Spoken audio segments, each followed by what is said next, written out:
ada orang bertanya, ketika ditanya man anta atau min aina anta, ya, ketika tanya man anta gitu ya. Ketika orang Arab berhenti dengan sukun, misalkan man ant, ketika dibaca ant, nah gitu, taknya nggak jelas. Ini buat anta atau buat anti. Kalau sekiranya mungkin ada dua orang di hadapannya, ada laki-laki, ada perempuan, maka ketika taknya itu disukunkan, min aina ant, maka yang ditanya bisa yang jawab laki-laki atau yang bisa jawab perempuan, gitu. Maka dengan cara ar-raum, mengetahui daripada harokatnya itu, maka dibacalah ibaratnya sebagai isyarah. Setengah harokat saja. Misalkan man anti. Ketika dibaca ti-nya pelan itu, oh, jadi terdengar dan tertujunya jelas. Oh, buat perempuan gitu. Buat perempuan. Jadi diantaranya seperti itu manfaatnya.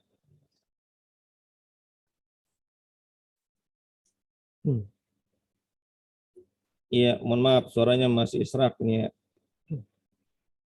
Kita lanjut.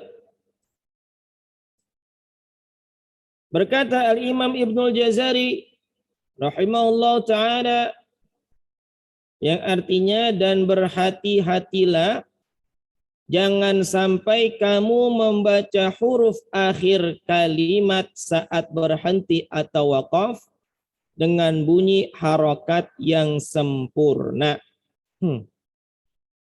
Kecuali bila kamu membacanya dengan raum, yaitu membaca huruf dengan sebagian harokat saja, sehingga hanya bisa didengar oleh orang yang dekat saja, bukan yang jauh. Para ulama mengatakan sepertiga harokat bisa dimaksudkan membaca bunyi harokat huruf akhir, bahasanya mokok sebagian harokat saja. Ya, sepertiga, setengah, atau 2/3. Intinya tidak satu harokat atau penuh. Beliau juga mengatakan membaca dengan raum itu tidak bisa dilakukan bila harokat pada akhir hurufnya berharokat fathah. Jadi membaca dengan cara raum ini bisa dilakukan bila huruf akhirnya berharokat kasroh atau dhammah. Ya, ingat harokat kasroh atau dhammah. Contoh, misalkan pada kata nasta'inu. Kalau secara utuh kita baca nasta'inu, nu-nya jelas. Itu satu harokat full. Nasta'inu. Nasta'inu. Maka ketika sukun, ketika kita baca dengan mad arid li sukun, boleh kita baca dengan 2 harokat. Nasta'in. Atau boleh berhenti dengan 4 harokat. Nasta'in. Atau boleh juga dengan 6 harokat. Nasta'in. Nah gitu.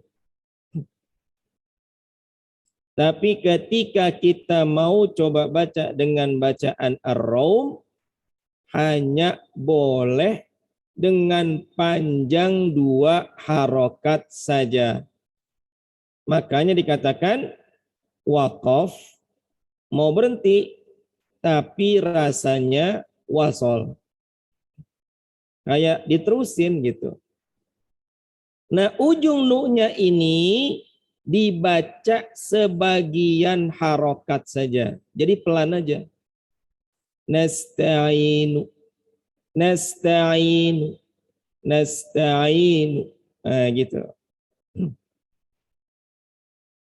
Nah, pertanyaannya, Bolehkah? Ya, bolehkan. Bolehkah kita menggunakan raum? Ya. Bolehkah kita menggunakan raum? Boleh. Asal syaratnya konsisten. Syaratnya konsisten. Oke, kita praktek contoh di surah Al-Fatihah.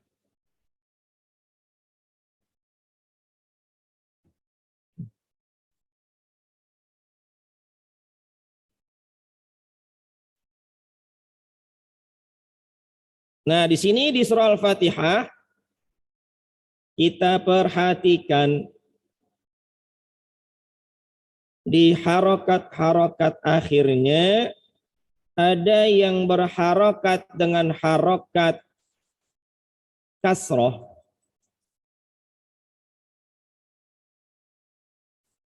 Ada huruf akhirnya berharokat fathah.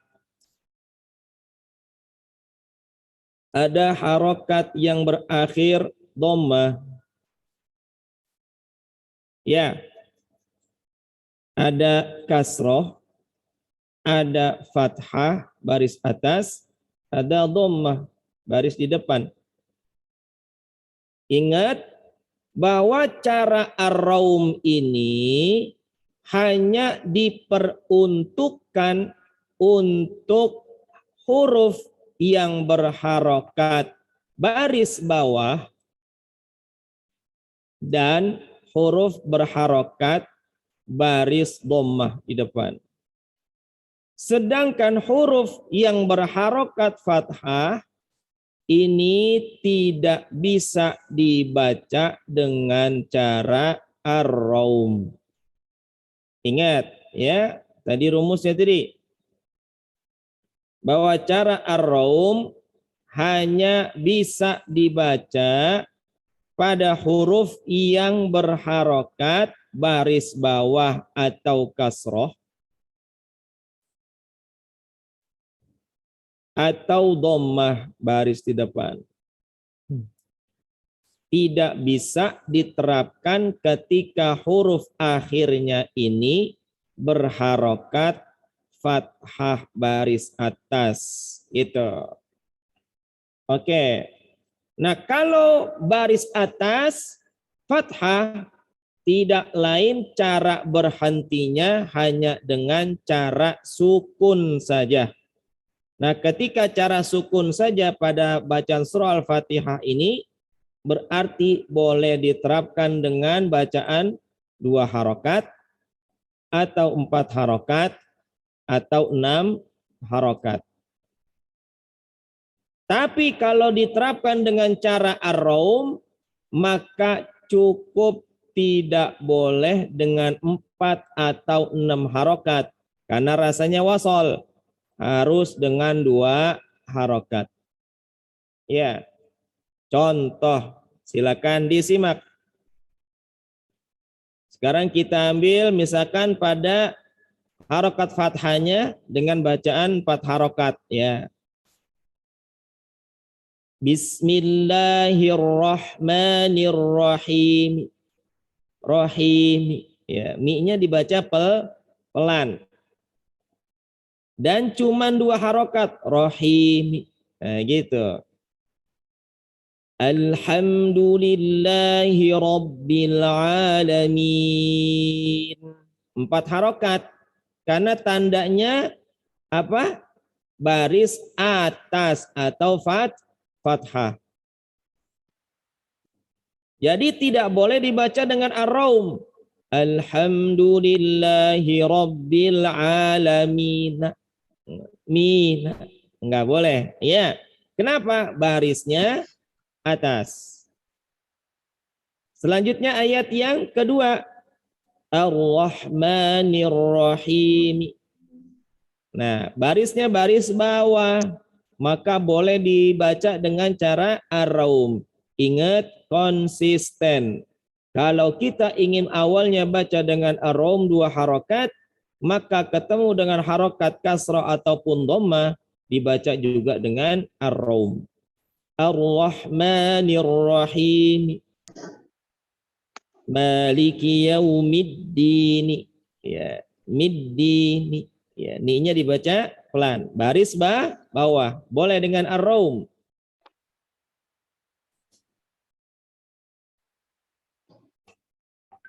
Iyyaka na'budu wa iyyaka nasta'in. Nasta'in. Ya, nu-nya dibaca pelan. Boleh enggak? Boleh. Kenapa? Barisnya dhammah.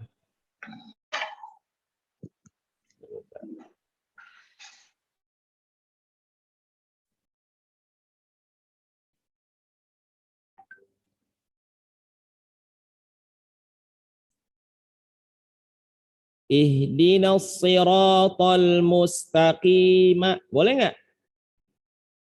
Mustaqim. Boleh enggak? Tidak, boleh. Kenapa?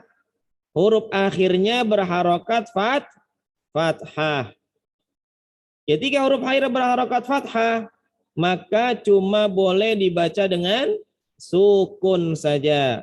Tadi karena awalnya di alamin ini ayat yang pertama, ayat yang kedua, kita baca dengan bacaan 4 harokat, maka mustaqim juga kita baca dengan 4 harokat. Ihdinas siratal mustaqim. Panjang. Siratal ladzina an'amta 'alaihim ghairil maghdubi 'alaihim waladdallin.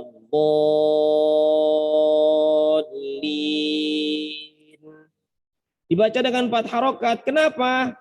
Karena akhirnya ini baris atas. Ya, dilihat nanti di mushafnya ya. Di mushafnya di situ waladdallina. Ya. Jadi tidak bisa dibaca dengan ar-raum. Tidak bisa dibaca dengan ar-raum. Waladdallina. Nah, misalkan gitu, naknya dibaca pelan, enggak boleh. Begitu cara baca. Jadi pada harokat berharokat fathah tidak dibaca dengan cara ar-raum, cukup dengan sukun saja. Baik. Nah, itu contoh. Nanti kita akan coba terapkan dalam bacaan-bacaan yang lain. Tapi kita nanti coba praktek dalam bacaan suratul Fatihah ini. Nah, baik jemaah sekalian, itulah model cara baca yang disebut dengan ar-raum. Ya. Nah, terus misalkan ada pertanyaan. Ini kan harokatnya baris bawah ada kasroh. Baris ada dhammah. Bagaimana kalau misalkan di situ ada bacaan yang kasrotain atau dhammatain, ya, huruf double tanwin. Baik, ya. Kita lanjut bahasannya.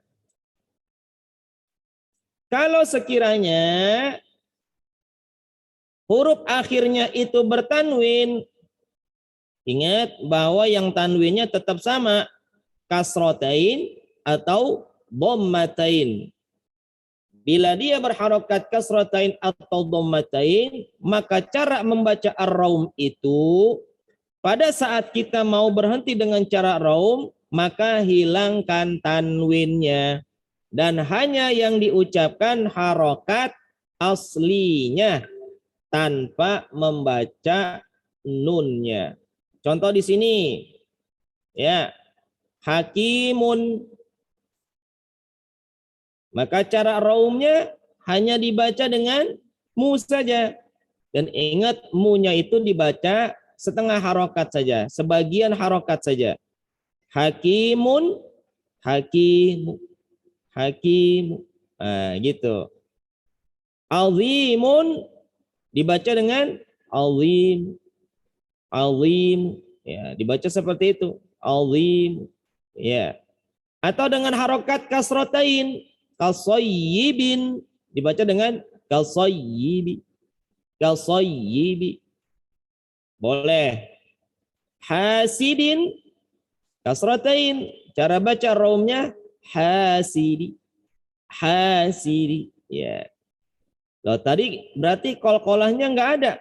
Iya, kalau dengan cara baca ar-raum, maka bunyi pantulan qalqalahnya itu tidak terdengar.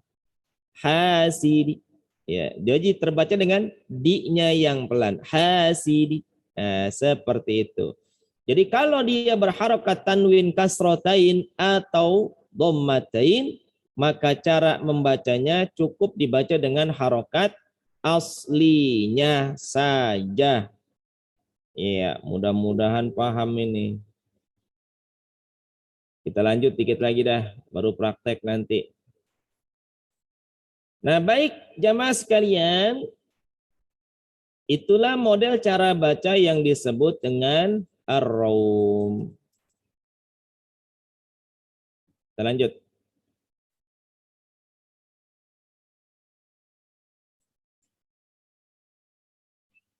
Nah, kalau ada yang ditanya misalkan bagaimana hukum tilawahnya?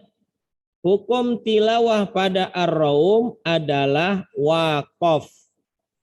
Jadi ar-raum itu, model cara ar-raum itu maksudnya adalah model cara baca berhenti gitu. Tapi hukum tajwidnya bagaimana? Hukum tajwidnya adalah wasol.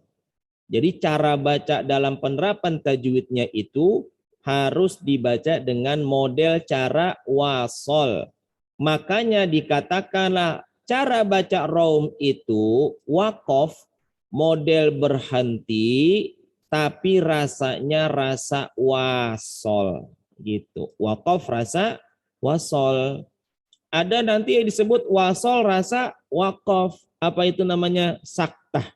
Ya, sakta itu cara baca wasol, tapi rasanya waqaf. Bingung ya? Ya begitu dah pokoknya. Kenapa demikian? Raum itu dikatakan waqaf rasa wasol yang tadi. Karena tidak diberhentikan dengan memanjangkan seperti pada mad arid li sukun, boleh 2 harokat, boleh 4 harokat, boleh 6 harokat. Tapi cara baca untuk ar-raum ini dengan cara qasr. Qasrnya di sini pendek, maksudnya 2 harokat. Sebagaimana cara membaca dengan wasol. Nah, seperti itu. Ya. Kita lanjut. Satu lagi. Nah, jamaah sekalian, pada saat membaca dengan raum, yang perlu diperhatikan adalah tetap menjaga tafkhim atau tebal.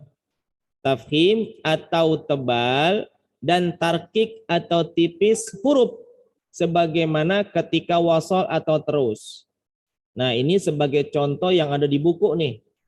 Sebagian contoh yang ada di buku. Ya.